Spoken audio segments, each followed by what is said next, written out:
A derivada dessa função aqui, pessoal, em relação à variável x e depois em relação à variável y.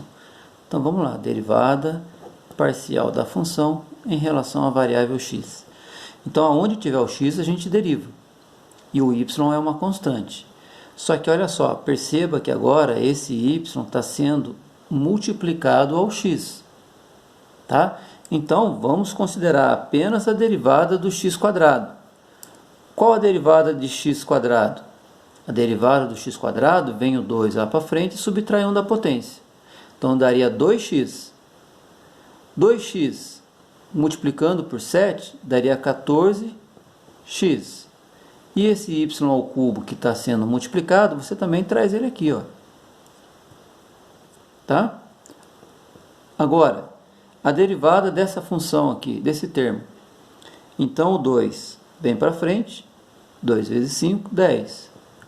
Repete o x e subtrai 1 da potência. 2 menos 1, 1. Mais. E agora aqui, pessoal, olha só. A derivada dessa função, desse termo em relação à variável x. Agora aqui não tem o x aqui junto com o y. Então isso aqui tudo é uma constante. E a derivada de uma constante é zero. Então temos que a derivada parcial da função em relação à variável x é 14x y ao cubo mais 10x. Tá? Agora vamos fazer a derivada dessa função em relação à variável y. Mesmo sistema.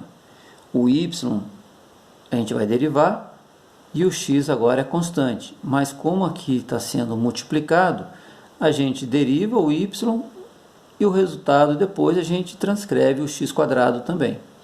Então a derivada de y elevado a 3, y ao cubo, vem o 3 para frente, subtrai 1 da potência, seria 3y ao quadrado. Esse 3 multiplicando com 7 aqui da frente, dá 21. Repete o x quadrado, e aí o resultado da sua derivada, y quadrado. Mais, agora aqui não temos a variável y para poder derivar. Então aqui sim é uma constante, e a derivada da constante vale zero. Mais, e nesse último termo, agora a gente consegue derivar em relação a y. O 3 vem para frente, 3 vezes 10, 30. Repete o y e subtrai 1 na potência, que é 2. Ou seja, a derivada parcial da função em relação à variável y, 21x² y ao quadrado, mais 30y ao quadrado. Pessoal, aqui nesse resultado final, você poderia até ter colocado x em evidência, o termo aqui, que é o comum entre 10 e 14 em evidência. Aqui da mesma forma, poderia ter colocado o y ao quadrado em evidência e um termo comum entre 21 e 30, mas não tem necessidade. Tá? Se você sabendo fazer a aplicação depois nessa função do jeito que ela está ou na forma resumida, vai dar o mesmo valor.